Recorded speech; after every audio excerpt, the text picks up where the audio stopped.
Sir నమస్తే sir. Lokesh అన్న మీరు చెప్పినట్టుగానే యాక్షన్ తీసుకోవడం అయింది. ఈయన ఏ విధంగా అయితే మా మామయ్య గారు చనిపోయారు అనేది మాకు తెలియదు, కానీ ప్రతి ఒక్క ఆడపిల్ల లైఫ్ లోనూ కూడా ఇలాంటి ఎదవలు ఎవరో ఒకరు ఉంటారు.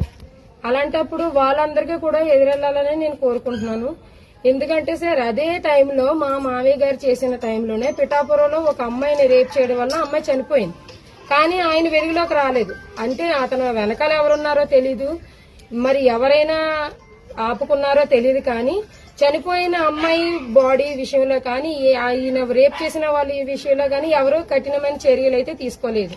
అంటే ఏంటి సార్, ఇప్పుడు మేము మాకు వెనకాల ఎవరో సపోర్ట్ లేరని ఇలా చేశారా, లేదంటే ఎందుకు చేశారనేది మాకు తెలియదు, కానీ ముందుకి ఇప్పుడు స్టార్ట్ చేశారు కాబట్టి ఇదే కంటిన్యూ అవ్వాలని మేము మా ఫ్యామిలీ అంతా మనస్ఫూర్తిగా కోరుకుంటున్నాం సార్. ఎందుకంటే ఇప్పటి వరకు ఏదో జరిగిపోయింది, ఇప్పటి నుంచి అయినా సరే ఒక ఆడపిల్ల మీద చెయ్యి వేస్తే వీడికి వచ్చిన పరిస్థితి ప్రతి మగాడికి వస్తాదని చెప్పేసేసి ప్రతి ఒక్క మగాడు ప్యాంట్లు తడుపుకునేలాగా మీరు ఇప్పుడు సమాచారం పంపించాలని నేను మనస్ఫూర్తిగా కోరుకుంటున్నాను సార్. ఎందుకంటే నేను ఒక ఆడదానే, నాకు ఒక ఆడపిల్ల ఉంది. ఎవరు ఆడపిల్ల అయినా ఒకటే సార్. ఏంటంటే ఇప్పుడు ఇక్కడి నుంచి ఇదే ఫాలో అవ్వాలి సార్.